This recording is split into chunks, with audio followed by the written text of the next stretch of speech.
Ok, bonsoir, bonsoir, bonsoir, bonsoir, bonsoir. Alors, je fais un peu cette vidéo un peu tard, ok, voilà, parce que demain, j'aurai pas trop le temps. Ok, voilà, lundi, j'aurai un peu le temps.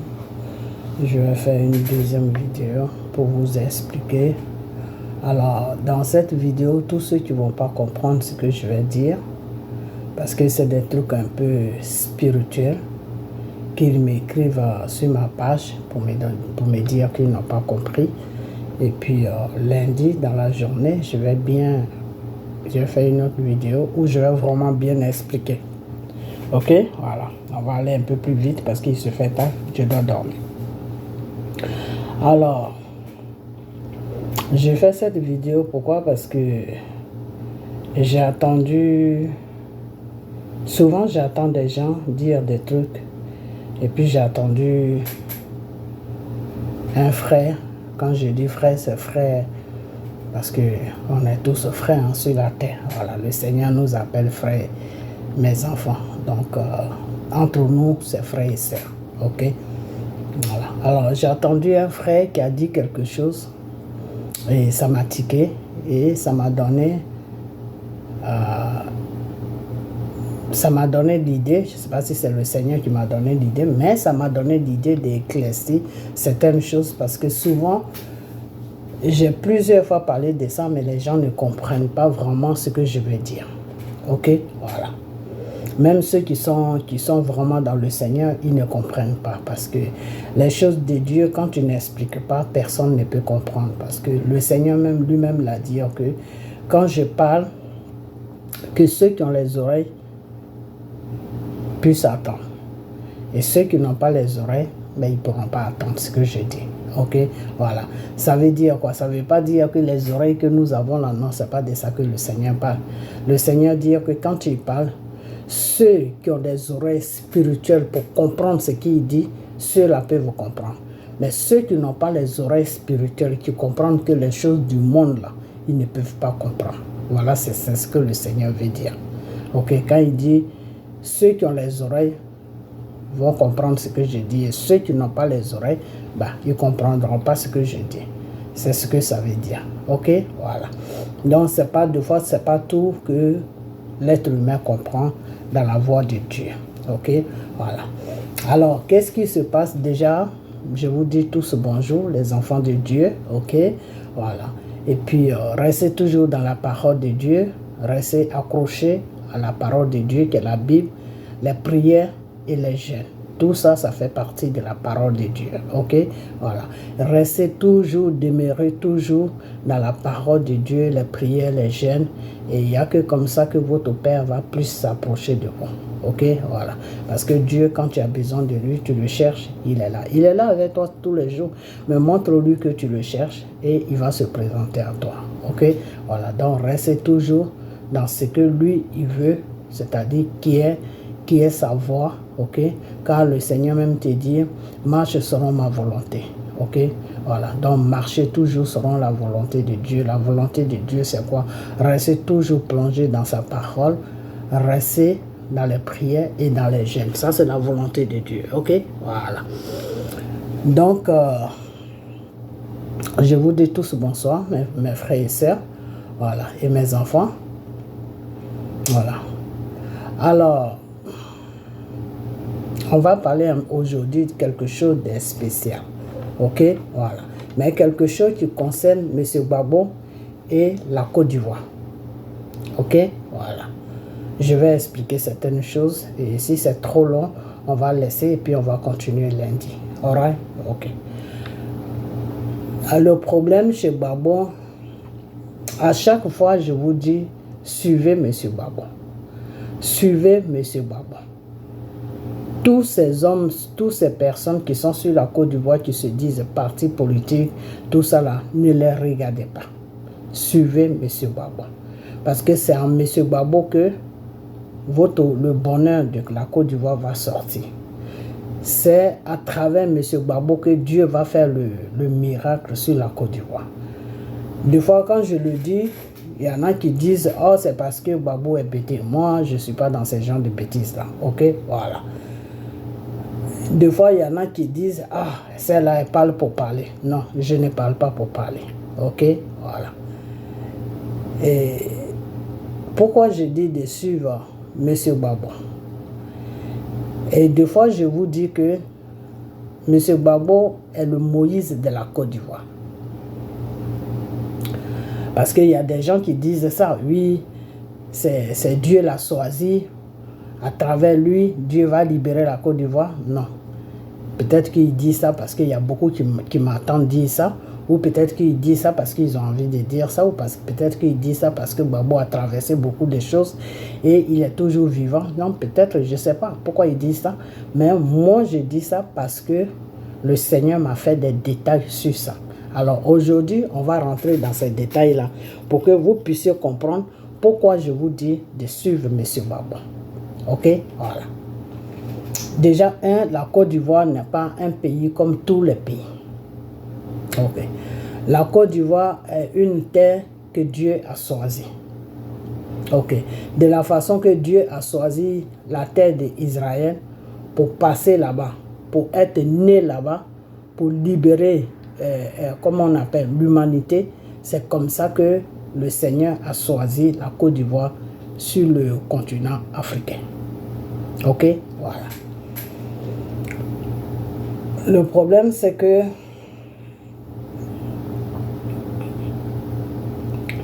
maintenant, quand Dieu a choisi la Côte d'Ivoire, il y a eu beaucoup de choses qui s'est présentées sur la Côte d'Ivoire où Dieu ne pouvait pas vraiment intervenir. Pourquoi? Parce que ceux qui étaient au devant de la Côte d'Ivoire, que ce soit Félix Houphouët-Boigny, que ce soit Bédié, que ce soit Guéhi, que ce soit tous ces gens-là, Dieu ne les a pas, il faut que je trouve bien les mots, hein, c'est pour ça que je réfléchis. Ils ne sont pas dans le programme de Dieu. Voilà. Ils ne sont pas dans le programme de Dieu. Ok?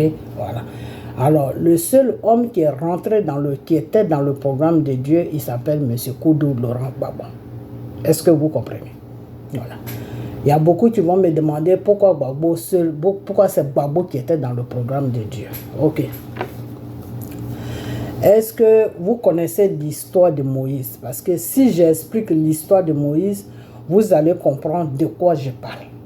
Parce que l'histoire de Moïse est l'histoire de Gbagbo. Et Gbagbo est Moïse a été le Moïse d'Israël. Gbagbo est le Moïse de la Côte d'Ivoire. Est-ce que vous comprenez? Voilà.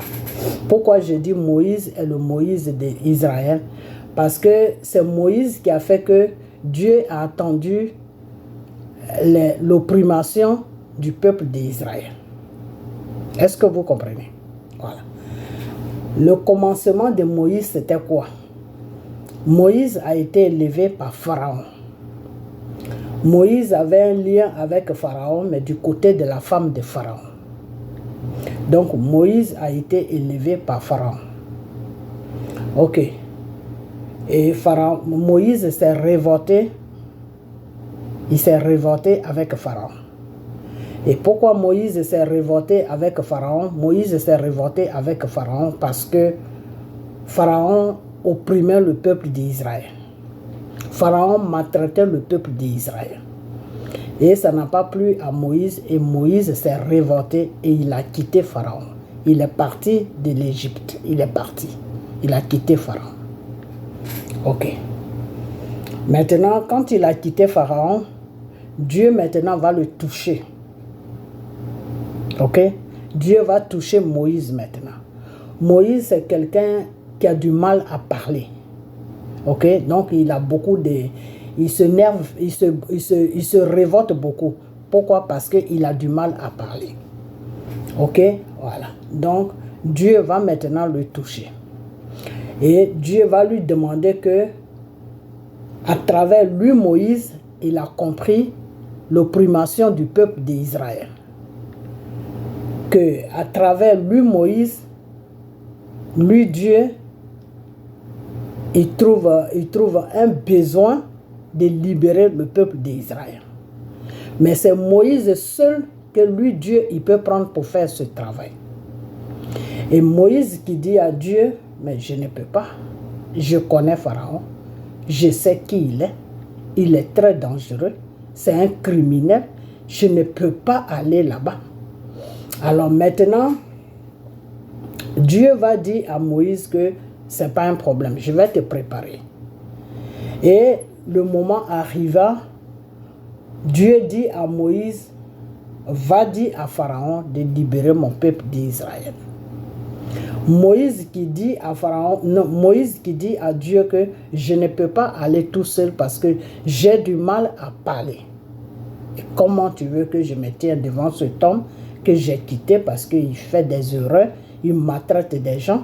Comment tu veux que j'aille me tenir devant lui pour lui dire un tel truc que oui, mon Dieu dit de libérer son peuple? Alors, Dieu va lui dire, je vais te mettre avec quelqu'un. Et ce quelqu'un-là, c'est un cousin, je crois, c'est le cousin de Moïse ou un truc comme ça, qui s'appelle, comment il s'appelle celui-là? Enfin, son nom est dans la Bible, ok? Voilà. Non, c'est pas ce nom. Enfin, la prochaine lundi, je vais chercher le nom et puis je vais vous répéter le nom, ok? Voilà. Donc, maintenant, le Seigneur va dire à Moïse que tu vas partir avec son nom. Son nom est sur ma langue, mais je n'arrive pas à prononcer ça. Enfin, ok, c'est pas grave. Que tu vas partir avec lui. Et lui, il parlera à ta place. Moïse dit d'accord. Et il est parti avec c'est pas son frère, je crois que c'est son cousin, un truc comme ça. Ils sont partis. Mais si vous voulez vraiment savoir de qui je parle, regardez dans la Bible, son nom est dans la Bible. Ok? Voilà. Donc, mais demain, je vais chercher ça et puis je vais écrire ça sur un bout de papier. Et lundi, je vais refaire encore la même vidéo et je vais mettre son nom dedans parce qu'il faut que cette fois-ci, là, il faut que tout soit clair. Il faut que vous compreniez réellement pourquoi je vous dis que c'est Gbagbo qui est l'homme à suivre sur la Côte d'Ivoire. Si vous voulez que votre pays soit libéré, suivez Gbagbo. Si vous ne suivez pas Gbagbo, vous allez traverser un désert qui va durer pendant des années. Ça peut arriver ça peut faire 20 ans, ça peut faire 25 ans, ça peut faire 30 ans, ça peut faire 40 ans. Tout dépend de Dieu. Moi, je ne sais pas. Ok? Voilà. Donc, de la façon que le Seigneur avait laissé le peuple d'Israël dans le désert pendant 40 ans, alors que normalement, il ne devait pas faire 40 ans, mais Dieu les a laissés dans le désert. Donc, avec Dieu, on ne sait jamais. Ok, voilà. Donc, si vous ne suivez pas Gbagbo, que vous voulez rentrer dans les histoires des partis politiques, tel est mon leader, on n'est pas sur un pays qui est normal. Quand tu es sur un pays qui est normal, là, tu peux faire ça, tu peux dire ça. Le Sénégal, c'est un pays qui est normal. Malgré qu'ils sont pris en otage, à travers l'otage qui est sur la Côte d'Ivoire, c'est cet otage-là qui les fatigue, mais quand même, par rapport à l'Afrique, je dis par rapport à l'Afrique, par rapport à la Côte d'Ivoire, ils sont un peu normaux. Ok? Voilà. Donc, comment on appelle ça? Où j'étais même? Donc, comme je voulais toujours dire que oui, c'est Gbagbo qui est quelqu'un, c'est Gbagbo que vous devez suivre. Ok? Si la Côte d'Ivoire est un pays qui est normal, il n'y a pas de problème. Vous pouvez suivre qui vous voulez. Mais là, la Côte d'Ivoire n'est pas un pays qui est normal. La Côte d'Ivoire a été prise en otage par Satan. Et Satan, il a ses agents avec lesquels il travaille.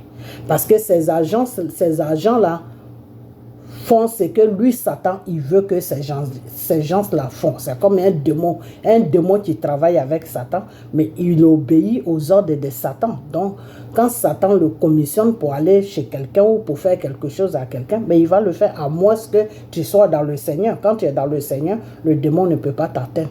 Ok? Voilà. Mais quand tu n'es pas dans le Seigneur, ben, il va t'atteindre. Ok? Donc, ceux qui sont sur la Côte d'Ivoire aujourd'hui, que ce soit Draman, que ce soit toute son équipe là, Ça, ceux-là, c'est des agents de Satan.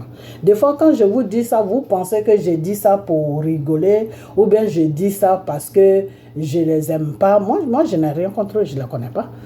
Ou bien je dis ça parce que je ne sais pas. Je ne sais pas. Mais je suis en train de vous dire ce qui se passe sur la Côte d'Ivoire. L'histoire de la Côte d'Ivoire. L'histoire que la Côte d'Ivoire est en train de vivre en ce moment-là. C'est de ça que je suis en train de vous parler. Ok? Voilà. Donc, Satan a des agents.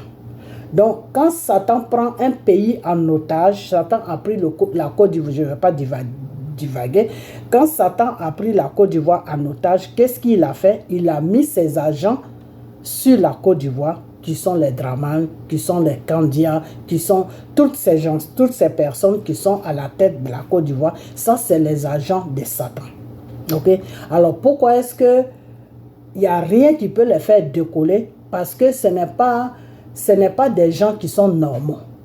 Est-ce que vous comprenez? Ce n'est pas des gens qui sont normaux. C'est des gens qui sont sur une puissance satanique. Donc, une puissance satanique est combattue par la puissance de Dieu. Ok?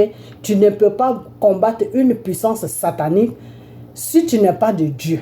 Ou bien si ce n'est pas Dieu qui t'a mis sur le problème. Ou bien si ce n'est pas Dieu même qui t'utilise pour faire ça, tu ne peux pas. Ok? Parce que la puissance satanique aussi a une puissance. Ok? Mais la seule personne qui peut détruire la puissance satanique, il s'appelle le Dieu Tout-Puissant Jésus. Ok? Voilà. C'est pour cela que Satan et les agents de Satan, qui sont les démons, ont peur de Jésus. Ok? Voilà. Donc, qu'est-ce qui s'est passé? Je vous ai toujours dit que suivez M. Gbagbo. Ne regardez pas son parti politique qu'il a créé. Ne regardez pas ça. La personne qui veut rentrer dans son parti politique peut rentrer. La personne qui ne veut pas rentrer, tant pis. Mais vous devez mettre vos regards sur lui. Est-ce que vous comprenez? Vous, le peuple ivoirien, je ne vais pas faire cette vidéo très longue parce qu'il faut que ça aille sur la Côte d'Ivoire partout. Il faut que vous mettez vos regards sur M. Gbagbo. Ok? Donc, je vous ai toujours dit que le Gbagbo est Moïse de la Côte d'Ivoire. Je suis en train d'expliquer ça. Ok. Moïse, qu'est-ce qui s'est passé? Dieu l'a dit. Oh, c'est le nom qui venait et puis ça m'a échappé. Moïse, Dieu l'a dit, va voir Pharaon pour libérer mon peuple. Moïse a dit que lui, il ne peut pas. Parce qu'il connaît Pharaon. Donc Dieu lui dit, d'accord, je vais te mettre avec quelqu'un, avec ton cousin. Et puis, vous allez partir tous les deux. Et puis lui, je vais lui mettre les paroles dans la bouche. Et puis lui, il va parler à Pharaon. Comme tu as peur de Pharaon, lui, il va parler à Pharaon. Mais toi, reste là seulement. Comme je communique avec toi. Ça, c'est Dieu qui parlait maintenant à Moïse. Comme tu attends ma voix, je communique avec toi. Je te dirai qu'est-ce que tu dois faire à partir de là. Tu peux dire à ton cousin, à celui avec qui tu es parti, de faire ça, de dire ça, de dire ça, de dire ça. Donc Moïse a dit, ok. Donc ils sont partis. Alors quand ils sont partis, ils sont arrivés là-bas. Pharaon a dit à Moïse, ah, tu es revenu, tu étais fâché, tu es parti, tu es revenu. Bon, bref. Après Moïse lui a dit, non, je ne suis pas venu pour toi, je suis venu parce que c'est Dieu qui m'a envoyé. Alors maintenant, celui qui est parti avec lui dit, oui, le Seigneur nous a envoyé Moïse et moi pour que tu puisses libérer son peuple. Alors maintenant, Pharaon dit, mais qu'est-ce qui prouve que c'est Dieu qui vous a envoyé? Et Dieu qui dit à Moïse, le bâton que tu as dans la main, jette ça, ça va devenir un serpent. Et Moïse a jeté le bâton, c'est devenu un serpent. Alors Pharaon n'était pas impressionné par ça parce que Pharaon avait des gardes qui étaient autour de lui. Et les gardes qui étaient autour de lui, ils avaient aussi des bâtons. Donc Pharaon dit à ses gardes, jette ce que tu as dans la main là, il faut jeter ça par terre. Alors quand le garde de Pharaon a jeté le bâton par terre, c'est devenu aussi serpent. Alors, Pharaon dit à Moïse et à son cousin, mais vous voyez, vous dites que c'est Dieu qui vous a envoyé.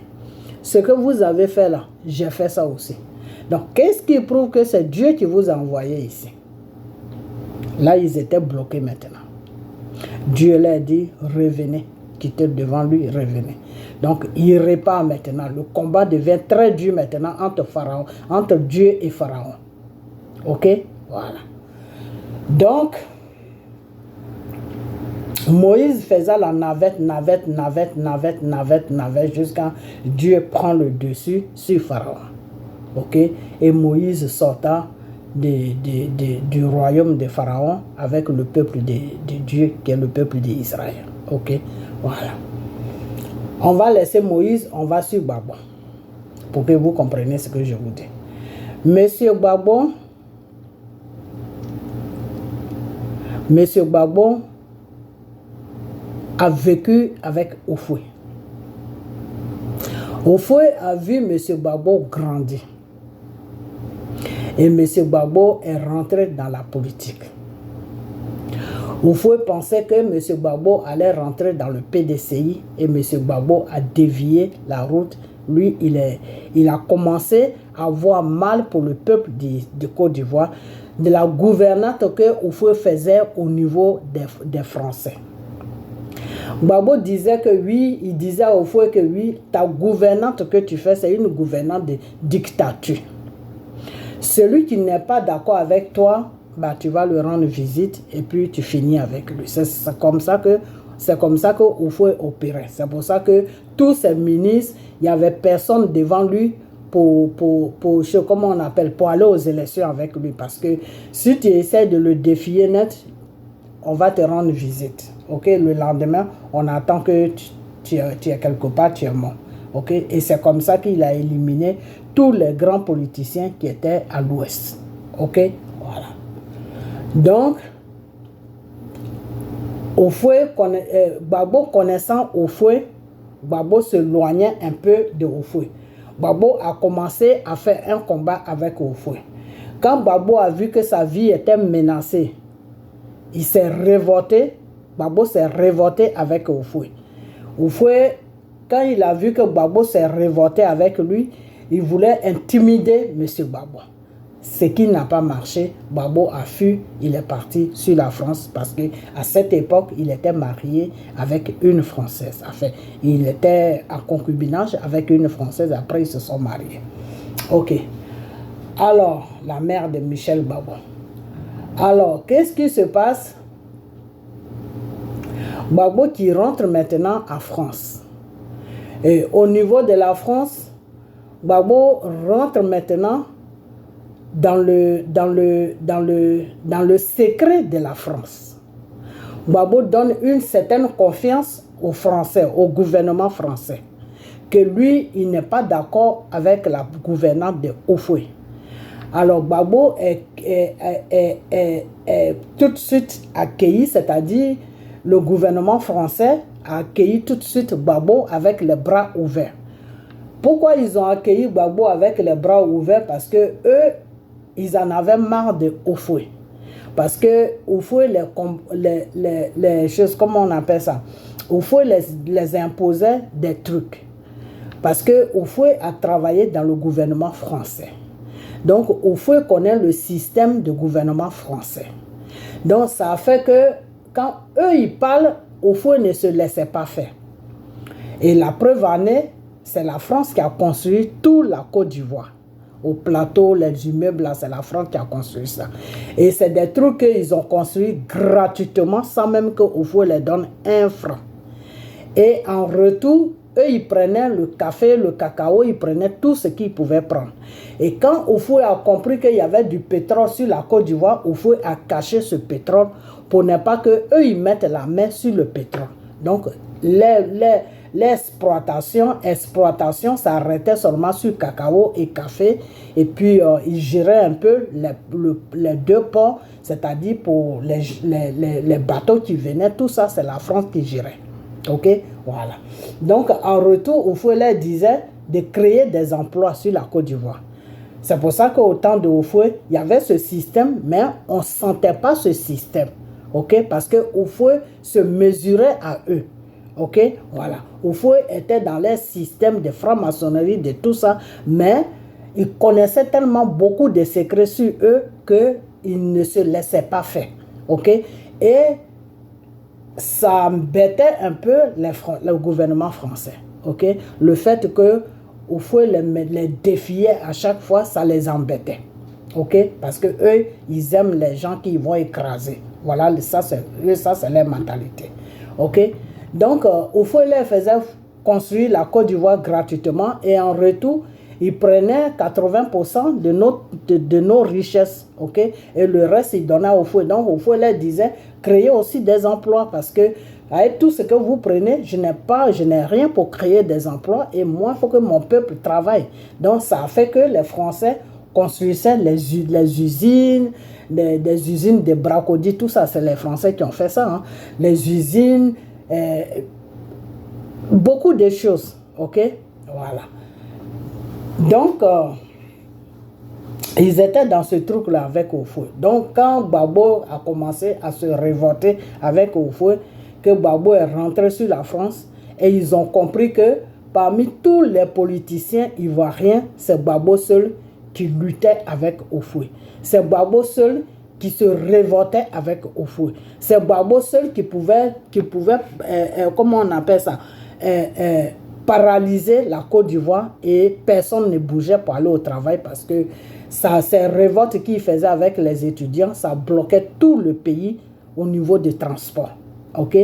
Donc, quand les Français, le gouvernement français a vu ça, ils ont vu que, en tout cas, on va se servir de Gbagbo pour renverser Houphouët. Voilà eux les plans. Ok? Voilà. Mais Gbagbo ne connaissait pas ce plan-là. Donc, quand Gbagbo a fui pour partir sur la France, ils ont accueilli Gbagbo.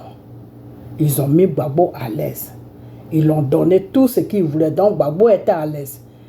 Et la situation a fait que Gbagbo est rentré dans les systèmes de la France. Le système du gouvernement français, Gbagbo est rentré dedans. Ok? Gbagbo est rentré même dans les vrais systèmes là, où ils font les réunions, qu'est-ce qu'ils disent de l'Afrique, tout ce qui se passe là, Gbagbo est rentré là-bas. Donc Gbagbo assistait à certaines réunions, Gbagbo voyait certaines choses qui étaient programmées pour l'Afrique. Et les trucs qu'il devait faire sur l'Afrique, Gbagbo voyait tout, il attendait tout. Ok? Donc, quand Gbagbo est sorti dans ça, quand il est sorti dans ça, quand il a compris, il a étudié tous les systèmes, il a compris comment le gouvernement français fonctionne sur la Côte d'Ivoire et sur l'Afrique, il s'est retiré de eux. Donc, quand il s'est retiré de eux, eux maintenant, ils ont dit que non, que nous, on va te financer à créer un parti politique, on va te financer à renverser Félix Houphouët-Boigny, on va te financer, même si tu veux le pouvoir, on va te mettre au pouvoir jusqu'à ce que un jour tu mets au pouvoir. Et comme Gbagbo avait déjà compris les systèmes, comment ces gens-là fonctionnaient sur l'Afrique, ça n'a pas plu à Gbagbo. Pourquoi ça n'a pas plu à Gbagbo? Parce que c'est le système-là qu'il a fui chez Houphouët et puis il allait se réfugier en France. Et Gbagbo voit que le système que Houphouët fait sur la Côte d'Ivoire, ça vient du gouvernement français. Est-ce que vous comprenez?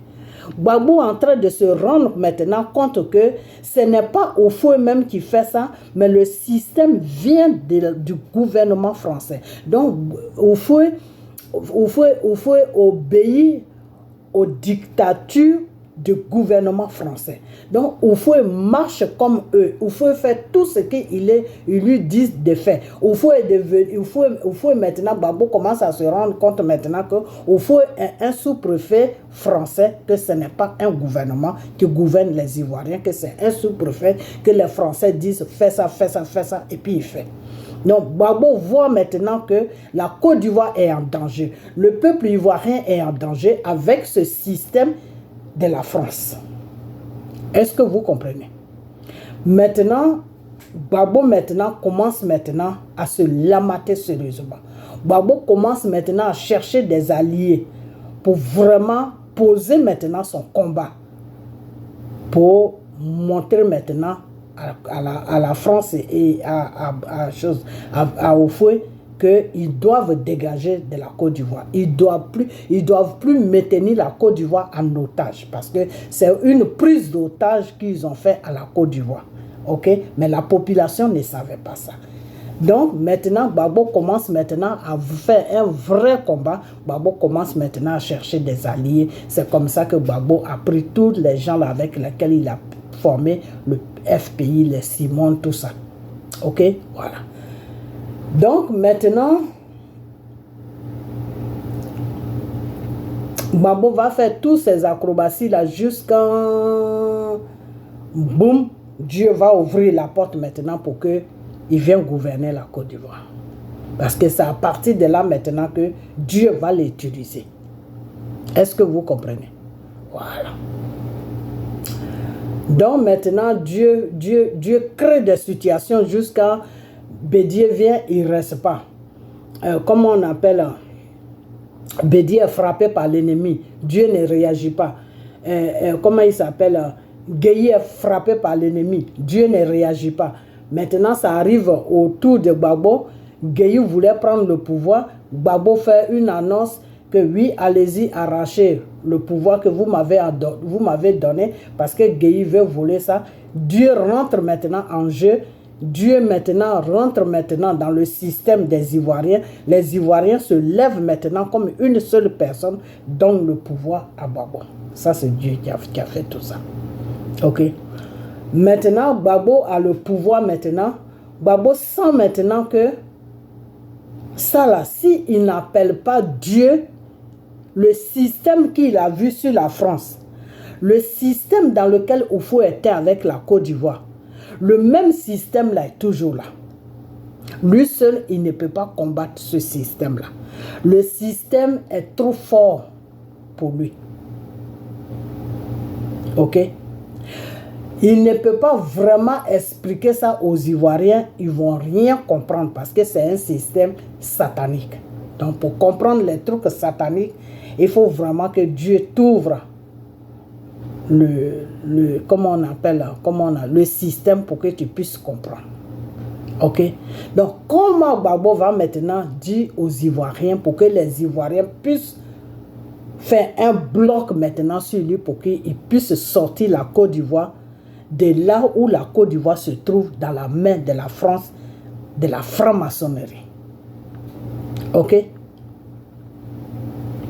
Donc, premier combat avec l'autre, là, comment il s'appelle là, avec Chirac, Gbagbo prend la victoire. Dieu lui donne la victoire. Ok? Voilà. Parce que le premier combat était clair. Il n'y avait pas de trucage, il n'y avait pas de marabout qui venait se faire passer pour pasteur. Tout était ok. C'était le peuple maintenant contre la France. Ok?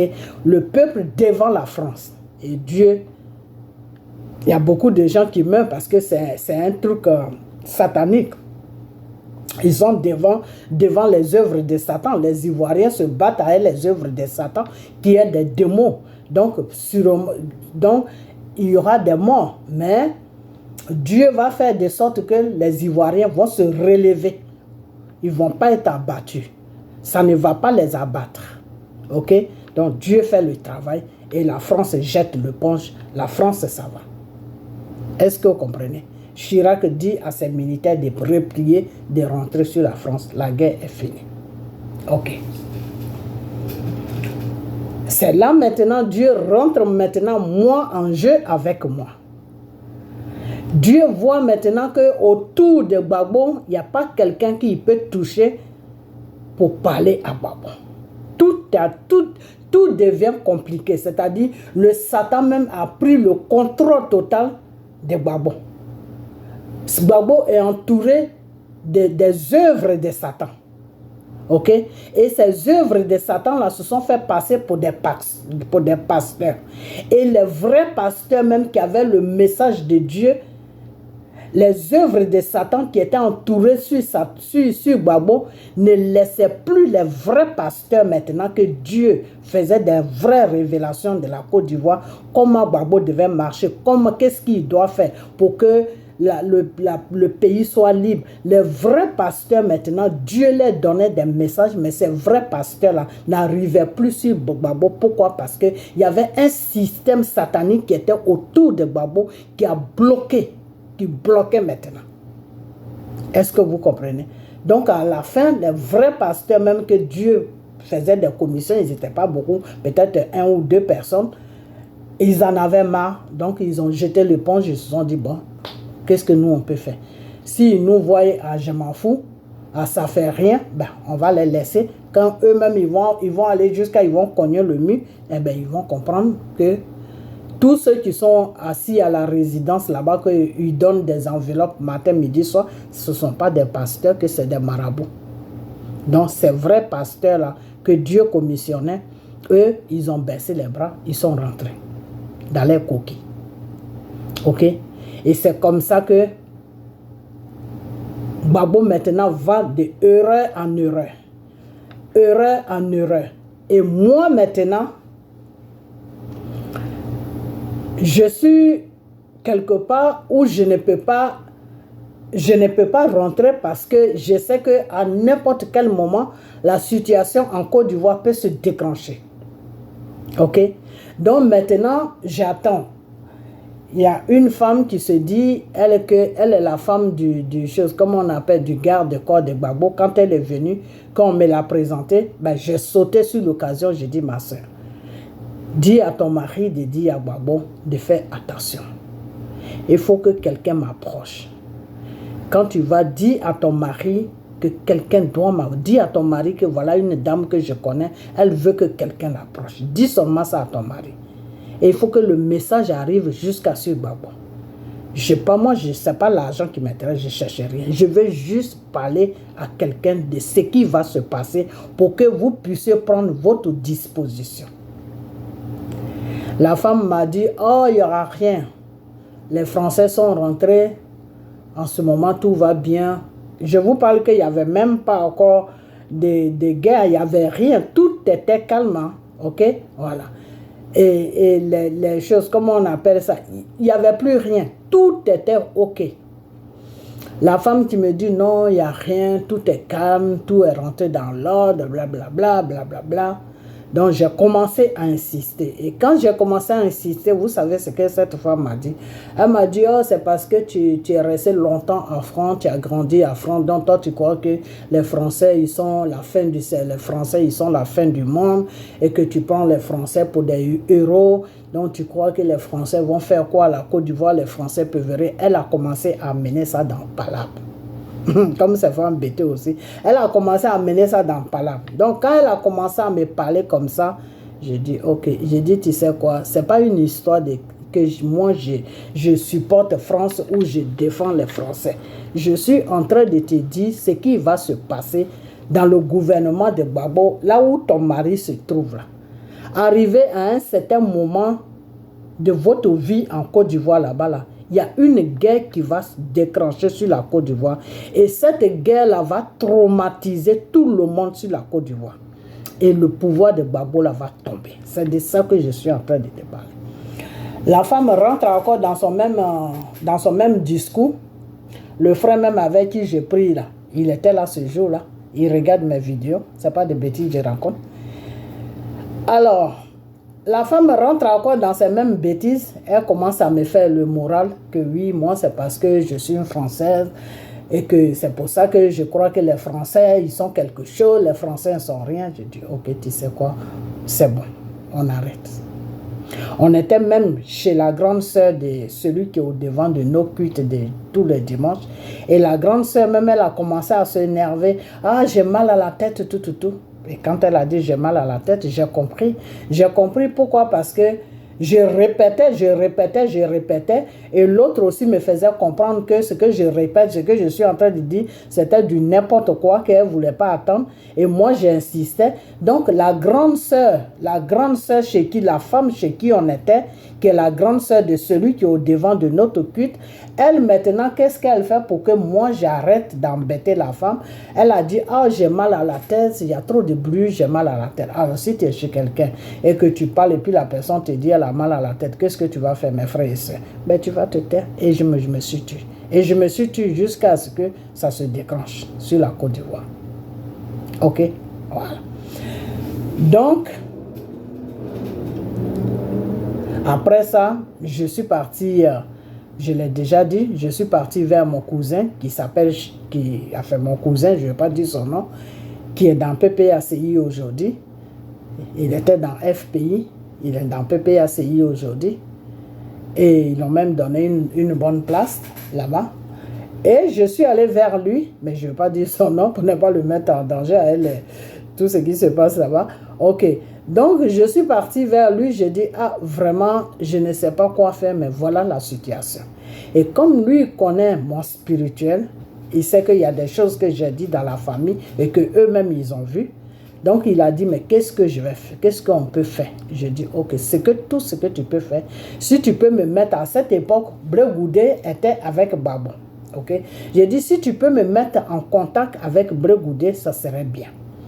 Il m'a dit, non, moi je ne connais pas le contact de Blé Goudé. Des fois, quand il appelle les jeunes, on se retrouve, mais je n'ai jamais pris son contact. Mais ce que je vais faire, je vais te mettre en contact avec le garde-corps de M. Babo. J'ai dit, mais ça, c'est encore mieux même que Blé Goudé. Parce que c'est son garde-corps, il m'a dit oui. J'ai dit, son garde-corps, quand il se déplace partout, celui qui est derrière lui, il me dit oui. J'ai dit, mais lui encore, c'est encore mieux.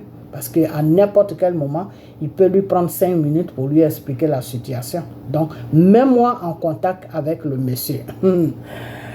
Quand mon cousin m'a mis en contact avec le monsieur, j'ai expliqué le problème au monsieur. Le monsieur me dit, oh, faut pas avoir peur. On est au contrôle de tout. Tout est sur notre contrôle. Faut pas avoir. C'est parce que tu as peur que tu dis ça. Donc, quand on a commencé la conversation, je le laissais parler. Après, quand il a fini, je lui dis, vraiment, je ne veux pas te manquer de respect, mais est-ce que tu as fini? Il m'a dit oui. J'ai dit, écoute-moi très bien. Mets-moi en contact avec M. Babon ou quelqu'un qui peut m'écouter. Parce que je vois que tu ne peux pas m'écouter. J'ai dit que le Seigneur me dit que votre pouvoir là, c'est pas bon. Dis à M. Babo de ne pas aller aux élections. Les élections, c'est un piège pour qu'on puisse l'enlever sur la Côte d'Ivoire. Le monsieur a dit, ah, mais on est déjà à pleine campagne. Et là, ce que je vous dis, il reste encore, je crois, entre 6 et 7 mois d'élection. Hein. Non, mais on est déjà en train de fionner dans les villages, tout. On ne peut pas arrêter ça. Je dis, si, ça peut s'arrêter. On a encore beaucoup de mois devant nous. Monsieur Babo peut trouver une excuse pour dire que oui, compte tenu que le pays n'a pas de stabilité, vraiment, j'ai changé d'avis, je ne vais plus aller aux élections. Et c'est dans son droit.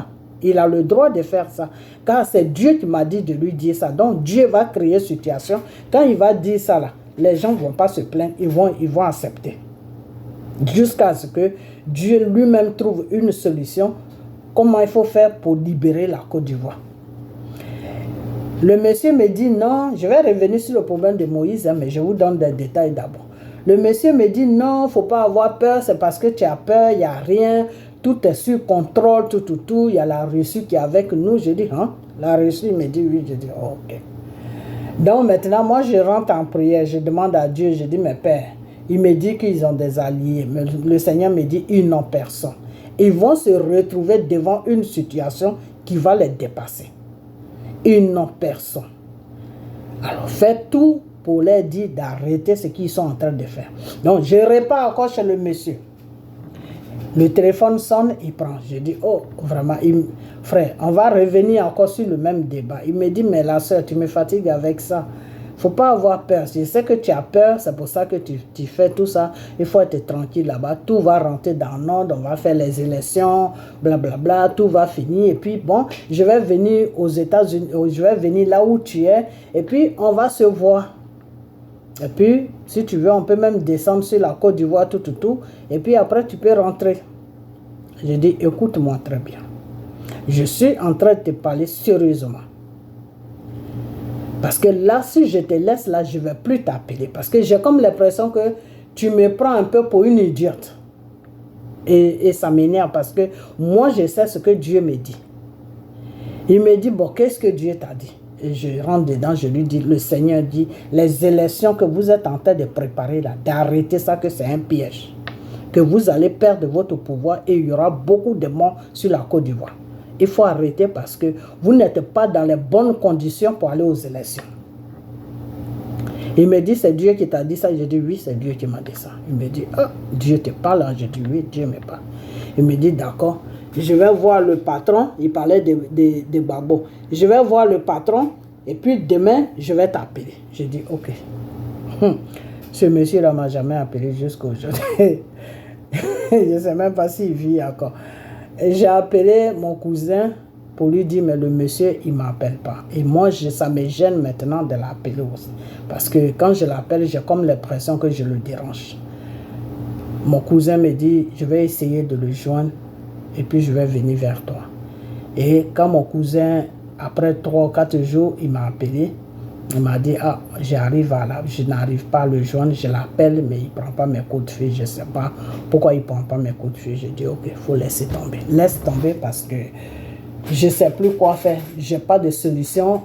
Moi, je ne vais pas aller en Côte d'Ivoire parce que je sais, à n'importe quel moment, ça peut déclencher là-bas. Donc, moi, je ne me vois pas en train de partir là-bas. Donc, il faut laisser tomber. Ben, ce qui va arriver, mais je vais prier pour vous, pour que vous soyez à l'abri de tout ce qui va se passer. Je vais prier pour que les Ivoiriens vraiment puissent s'en sortir parce que ce qui va tomber là-bas, là, ça ne sera pas une petite guerre. Mon cousin m'a dit, tu es sûr? J'ai dit oui. Ok? Et quand c'est tombé, lui-même, après, il m'a appelé. Il m'a dit, ah, vraiment, si on t'avait écouté, si seulement on t'avait écouté. Je dis, ah, c'est pas ta faute. Hein. C'est lui qui est à côté de Babo. C'est lui qui aurait pu m'écouter. Si lui, il ne m'a pas écouté, toi, tu peux faire quoi? Ok? Voilà. Donc, Dieu, c'est comme ça qu'il travaille. Ok. Donc, à travers M. Babo, Dieu a attendu l'urgence de la Côte d'Ivoire. Dieu, à travers M. Babo, Dieu a vu que son peuple de la Côte d'Ivoire va tomber dans une détresse qui ne dit pas son nom. Le peuple de la Côte d'Ivoire va être pris en otage comme Pharaon a pris le peuple d'Israël en otage. Dieu savait ça.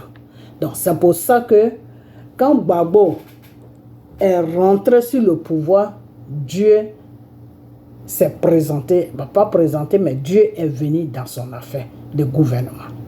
Okay? Mais comme je vous l'ai dit tout à l'heure, Babo était entouré des vampires, Babo était entouré des mauvais esprits, Babo était entouré des gens qui n'avaient pas de bonnes idées pour la Côte d'Ivoire. Donc ça fait que le monsieur était pris au piège. Et il n'y avait personne pour le guider sur la voie de Dieu. Il a pris les rebelles dans son gouvernement, quelque chose qu'il ne devait pas faire. Parce qu'on ne négocie pas avec Satan. Satan, on ne négocie pas avec lui. Les rebelles, là, c'est des agents de Satan. Ils avaient une mission bien précise, faire tomber Babo, et chaque Ivoirien qui s'imposait là, il partait au cimetière. Donc, ils avaient une mission bien précise à faire sur la Côte d'Ivoire. Donc, ce n'est pas des gens comme ça que tu vas prendre dans ton gouvernement. La preuve en est, quand ça a commencé à devenir un peu bizarre, entre eux-mêmes, ils se sont tués déjà. Ok? Entre eux-mêmes, ils ont commencé à se trahir. C'est comme ça que Satan travaille. Les œuvres de Satan, c'est pour ça que les démons de Satan, là, ils ne sont jamais d'accord. Les démons de Satan, là, se battent chaque jour. Ils luttent entre eux chaque jour. Ok? Voilà. Donc, qu'est-ce qui s'est passé? Entre eux, les rebelles même, ils ont commencé à se tuer maintenant. Parce que qui va prendre telle place, qui va prendre telle place, pour les places maintenant, ils ont commencé à se tuer. Ibé qui a commencé tout ce carabia-là de Satan sur la Côte d'Ivoire, Ibé maintenant est rentré maintenant dans un système pour dire que lui, il veut rencontrer Dramane Ouattara pour que Dramane Ouattara puisse le positionner avec ces gens, ces rebelles qu'il avait derrière lui. Dramane va les positionner parce que c'est ce qu'ils se sont dit. Ok? Maintenant, Soro maintenant, qui voit que si Ibé est positionné, lui, Soro, quelle sera sa place? Donc maintenant, le combat va se faire maintenant entre Soro, Ahmed Bakayoko, père à son âme, et Ibé. Donc, et Zakaria. Donc maintenant, Dramane va leur dire maintenant, ah, vraiment, c'est vous qui avez la situation en main. Moi, je suis là seulement pour vous contrôler. Donc, si vous voyez que c'est une menace, ah, faites ce que vous devez faire, mais moi, ce que je veux, qu'ils laissent les armes. Qu'ils baissent les armes parce que la guerre est finie. Maintenant, eux, ils sont partis maintenant. Qu'est-ce qu'ils doivent faire? Ibé est une menace maintenant pour eux. Dans le clan de Satan, c'est comme ça se passe. Et Satan, c'est un démon qui est très dangereux. Satan, là, c'est un démon qui est très dangereux. Parce que Satan ne va jamais dire à ses agents, non, ne vous tuez pas. Non, Satan dit, tuez-vous, que le plus fort gagne. Voilà ce que Satan dit. Alors que chez Dieu, quand ses enfants se battent là, il dit, calmez-vous, vous êtes des frères et sœurs. Vous devez, si vous avez le même esprit que moi, Dieu, je vous ai créé à travers mon esprit, comment on appelle, je vous ai créé à travers mon esprit. Vous avez le même esprit. Vous ne devez pas vous chamailler. Ok? Et je vais venir sur les dîmes. C'est pour ça les dîmes, les offrandes. Ce n'est pas des trucs, c'est pas pour Dieu. Ok? C'est pour vous, les frères et sœurs qui êtes dans l'église. Parce que Dieu dit que quand vous êtes dans une église, vous êtes comme des frères et sœurs.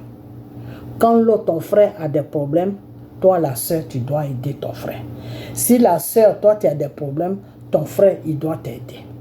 Donc, Dieu dit, le plus facile à faire, au lieu d'aller demander l'argent aux gens du monde qui ne me connaissent pas, dans l'église où vous êtes, et puis vous me priez là, cotisez et mettez ça à côté. Et celui qui va garder, c'est celui qui est au devant de vous, qui s'appelle pasteur. Lui, il garde. Quand parmi vous là, s'il y a un qui a perdu son travail, il y a un qui n'a pas à manger, il y a un qui n'a pas payé son loyer, il y a un qui est vraiment dans le besoin d'argent, vous enlevez dessus le pasteur là, lui il enlève dessus et puis il dit à la sœur avec ça on va aider la sœur jusqu'à, et dans les prières, en priant, Dieu va lui donner un emploi. Ok? Donc c'est comme ça que Dieu veut qu'on vit. Mais malheureusement, on ne vit pas comme ça parce que tous ceux qui se disent des pasteurs, c'est des truands. Donc l'argent que nous mettons dans les caisses chaque dimanche, eux, ils prennent ça pour leurs propres besoins. Ok? Voilà. Donc s'il y a un frère ou une soeur qui a des problèmes dans l'église, ben ça c'est son business, c'est pas lui son business. Ok? Voilà. Donc c'est pas des trucs même qu'il est obligé à mettre parce que bon, enfin, chacun fait ce qu'il veut.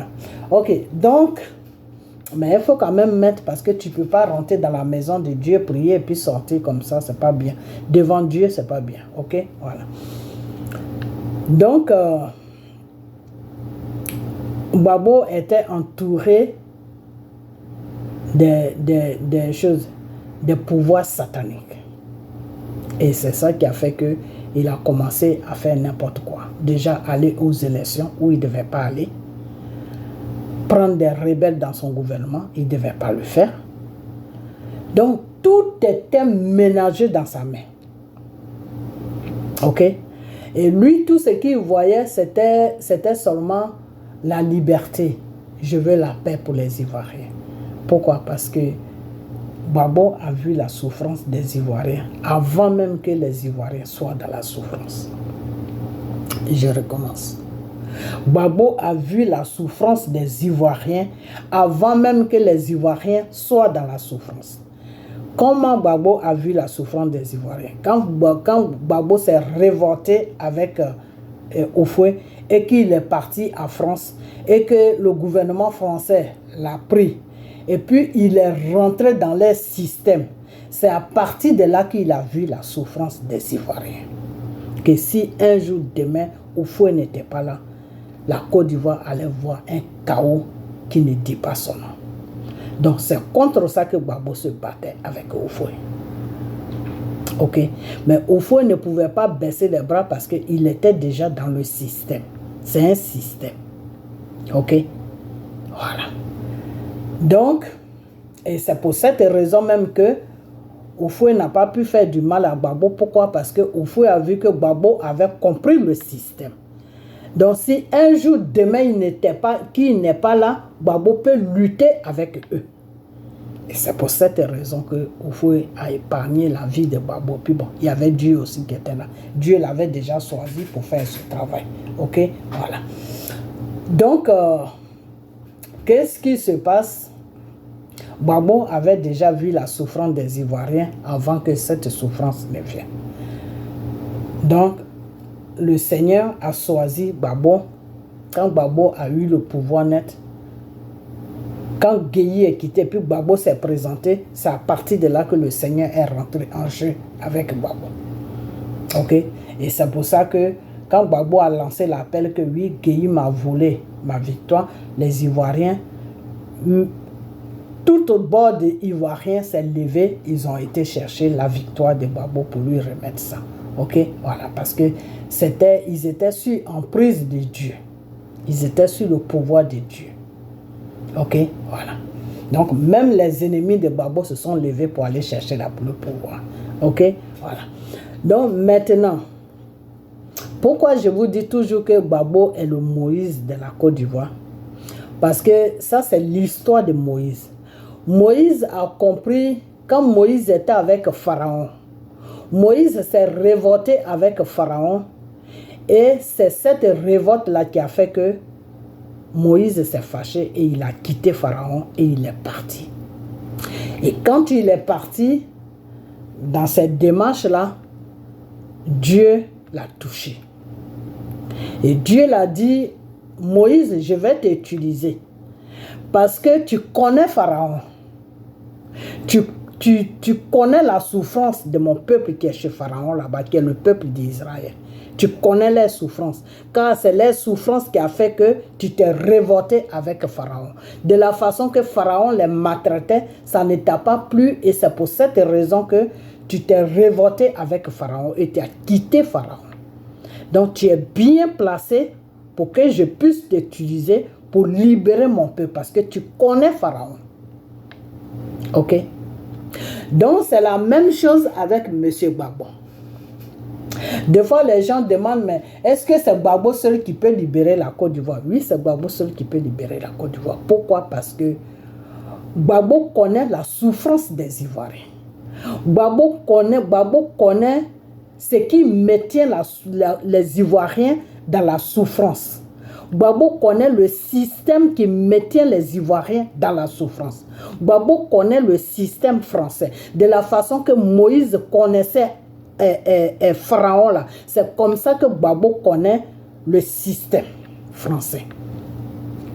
Ok? Parce qu'il est rentré jusqu'à dans le QG même du système français. Gbagbo est rentré là-bas. Ils ont fait des réunions devant Gbagbo. Comment il dirige la Côte d'Ivoire. Donc Gbagbo connaît tout. Ok? Donc qui est bien placé pour que Dieu puisse l'utiliser? Mais c'est Gbagbo. De la façon que Moïse était bien placé, puis Dieu l'a utilisé là. C'est comme ça que Gbagbo est bien placé pour que Dieu puisse l'utiliser. C'est pour ça que je vous ai toujours dit que Gbagbo est le Moïse de la Côte d'Ivoire. Est-ce que vous comprenez?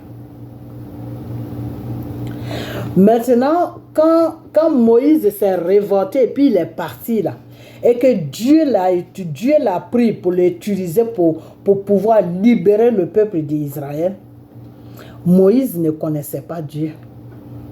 Moïse n'était pas impliqué dans le Seigneur comme Abraham, comme Moïse, comme Élie, comme tous les leaders qui sont dans la Bible. Moïse n'était pas impliqué comme ça avec Dieu. Moïse savait que Dieu était Dieu, c'est tout. Mais Moïse avait sa vie. Moïse ne voulait pas être disciple de Dieu. Moïse ne voulait pas travailler pour Dieu. Moïse refusait ça. Ok? Et Dieu l'a forcé. Pourquoi? Parce que c'est lui, Moïse, celui qui connaissait Pharaon.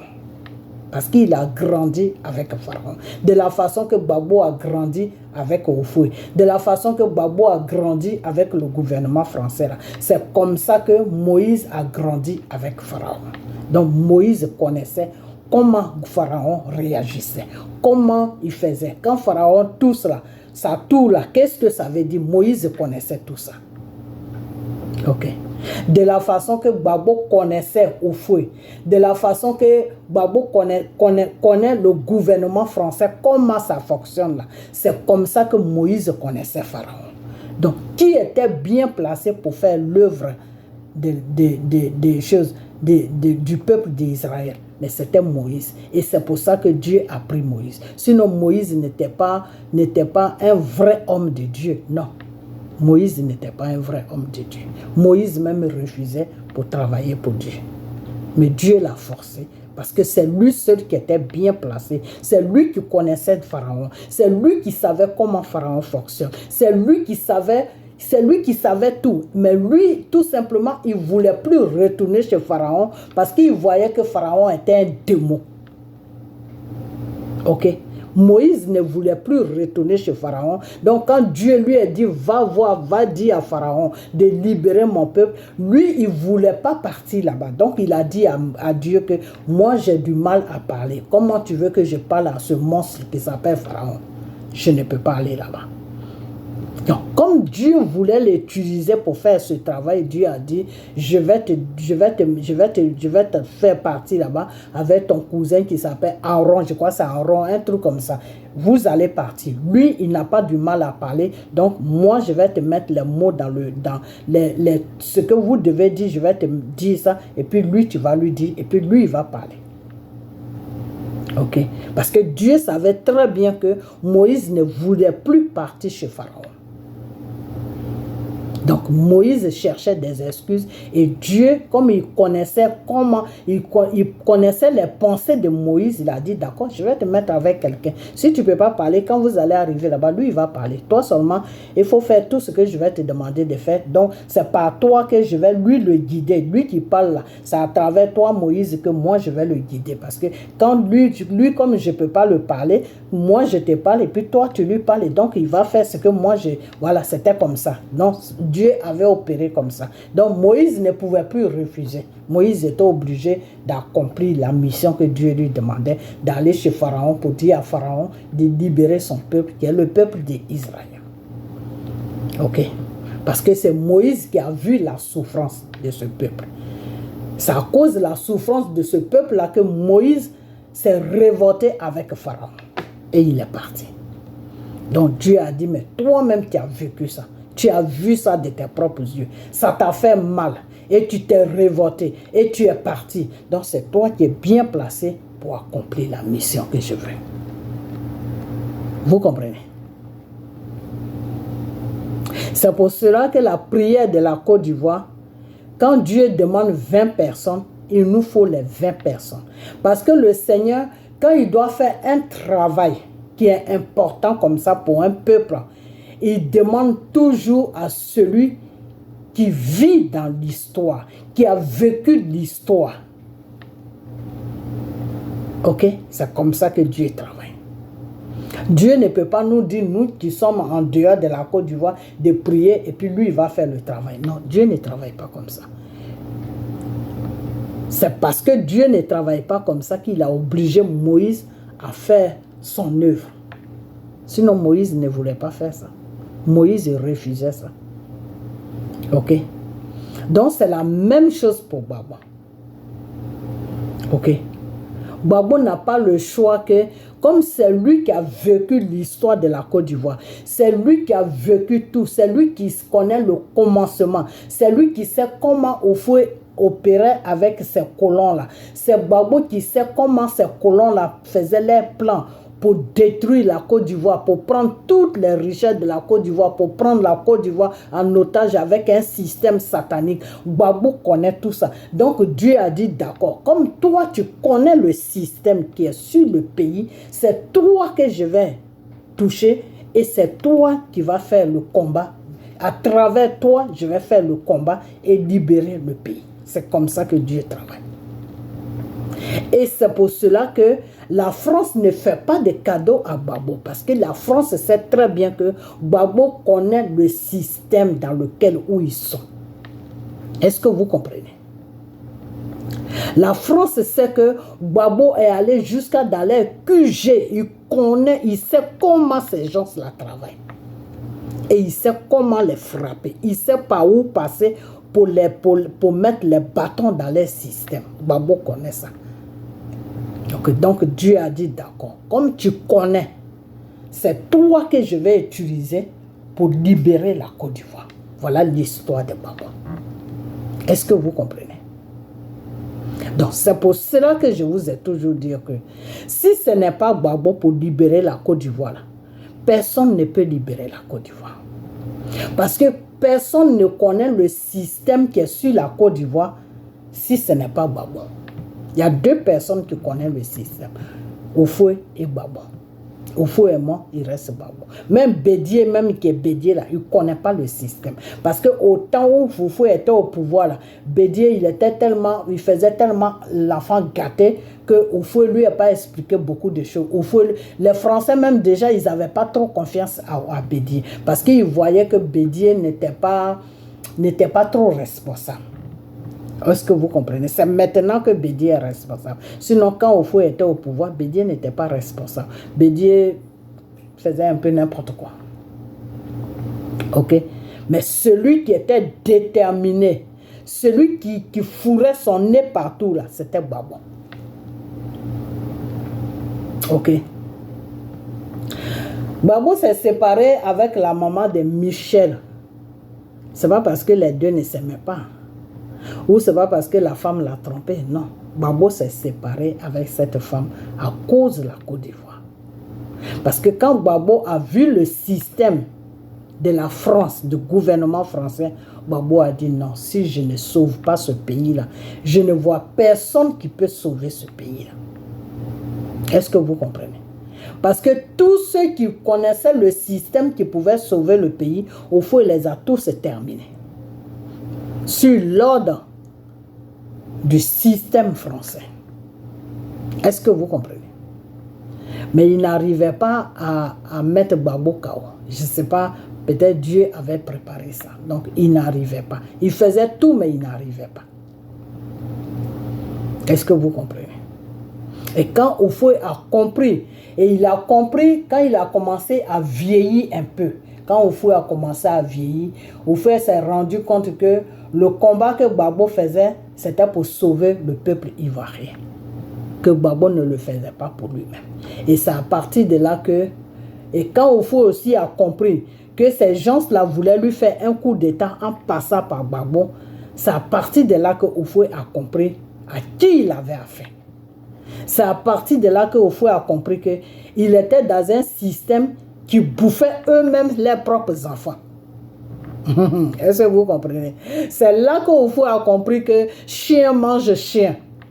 Et quand Houphouët a compris ça, il a dit non, je préfère mon petit Gbagbo à côté de moi. Lui au moins il ne peut pas me manger parce que ceux-là, si c'est comme ça, ça se passe, c'est-à-dire chien mange chien là, je préfère mon petit Gbagbo. Et c'est à partir de là que Houphouët a refroidi son cœur et il a fait un discours au peuple de la Côte d'Ivoire. Il a sorti un discours sur la nation. À cette époque, nous, on avait 10 ans, on était gamines, on ne savait même pas ce qui se passait. Et c'est là qu'il a fait un discours pour dire que oui, Gbagbo va rentrer parce que Gbagbo va rentrer. Et les journalistes l'ont posé des questions, mais pourquoi il va rentrer?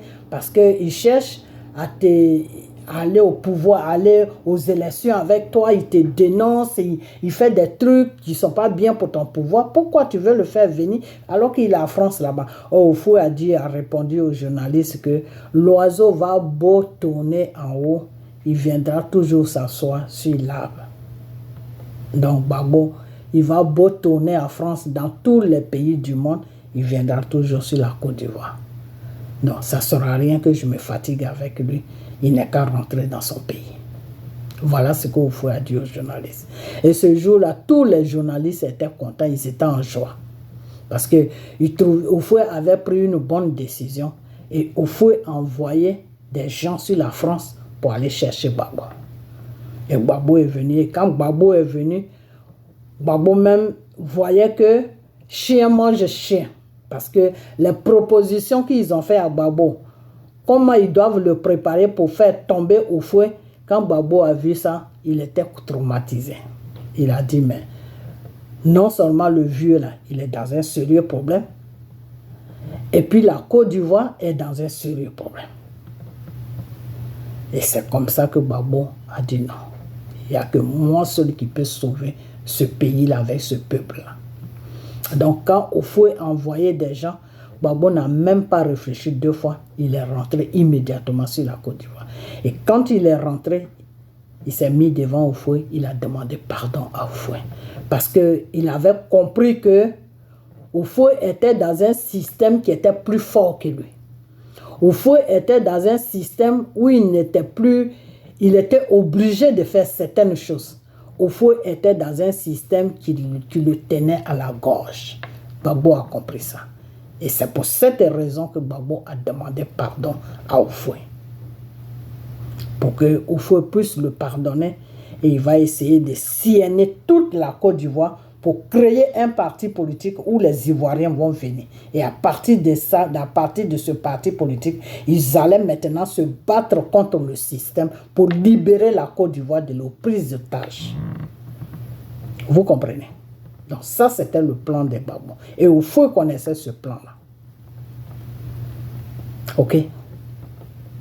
Donc des fois, quand je vois les gens des RDR, les gens de Soro là qui parlent, qui disent oui, même Gbagbo même, il était en exil, et puis Oufoué l'a fait venir. Quand il est rentré, il a demandé pardon à Oufoué. Mais vous ne savez pas ce qui se passe sur la Côte d'Ivoire. Vous ne connaissez rien de ce qui se passe sur la Côte d'Ivoire. Nous tous là, on est dans le même bateau. Que vous soyez des soroïstes, que vous soyez des nordistes, là, on est tous dans le même bateau. On est tous dans le même bateau. Vous comprenez? Il s'agit de la liberté, de la libération et de notre liberté.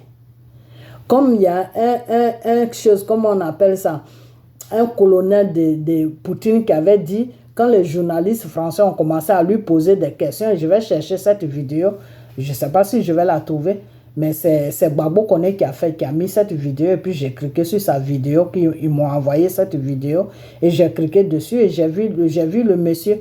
Le monsieur, c'est un russe, mais il est dans l'armée russe. Et il parlait, on lui posait des questions, pour les journalistes français qui sont dans le mensonge matin, midi, soir, là, lui posaient des questions que eux ils ont lancé, que la communauté internationale, je ne sais pas quoi, que, comment on appelle, le tribunal, la Haye, le tribunal international a lancé un mandat d'arrêt contre Poutine. Et le monsieur a dit, mais je vais chercher la vidéo. Dans la prochaine vidéo, je vais vous mettre ça. Le monsieur a dit, on n'en a rien à foutre de vos mandats d'arrêt. On s'en fout de ça. Nous, là où on est là, on est en train de se battre pour notre survivre. On n'est pas là pour vos conneries de mandat d'arrêt. Il a dit ça carrément aux journalistes. Donc, la Côte d'Ivoire où elle est là, ce n'est pas un président qu'on cherche. On cherche à survivre sur la Côte d'Ivoire. Parce que si on ne fait pas ça, avec le système de la France et le système de Dramane, qui est le système de la France, parce que Dramane fait leur affaire, parce que Dramane, comme je vous ai dit, Satan a ses agents. Donc, c'est les agents là qui sont les Dramanes là. Les agents de Satan Ils ne sont pas là pour rigoler avec nous les Ivoiriens. Ils sont venus sur notre pays pour nous prendre en otage, pour qu'on soit les otages pendant des siècles et des siècles. Est-ce que vous comprenez ça? Donc c'est un sérieux combat. Alors des fois je vois Blé Goudé et Simone Babo, parce que Blé Goudé il est inconscient. Est-ce que Blé Goudé même connaît cette histoire que je vous raconte là? Il ne connaît pas. Blé Goudé est inconscient. Mais Babo n'est pas inconscient. Babo sait ce qui se passe.